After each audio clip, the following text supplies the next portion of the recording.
Hello everyone and welcome to my YouTube channel. Today we are going to discuss about how to set up mobile data on your iPhone iOS 18. For example, if you have recently bought a new iPhone or you have reset your iPhone and now you want to set up mobile data on your iPhone iOS 18. So how you can do that? For this, what you have to do, you have to simply watch this video completely. So without wasting any time, let's start the video. So first of all, what you have to do, you have to simply make sure that you are connected to a proper Wi-Fi. So what you have to do, you have simply, first of all, check you have installed the latest version of iOS on your iPhone. For this, you have to simply go to General, and after that, you have to simply click on Software Update, and you have to make sure that you have installed the latest version.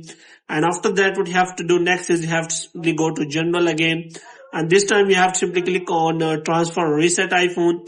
And here you have to click on Reset, and you have to reset all of your network settings.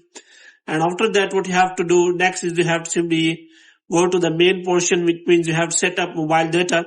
For this, previously it was available as the cellular data and mobile data. Now, if you have not connected any eSIM or physical SIM, then first of all, you have to simply connect a SIM, and after that, you have to simply set up mobile service.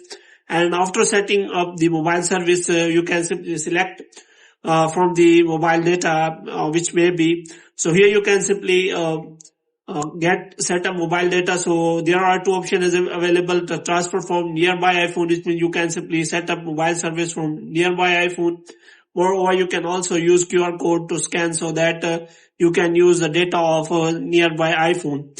But if you have already inserted the physical SIM or internet SIM, then you can simply and find a new setting in which you will find all the settings related to mobile data services.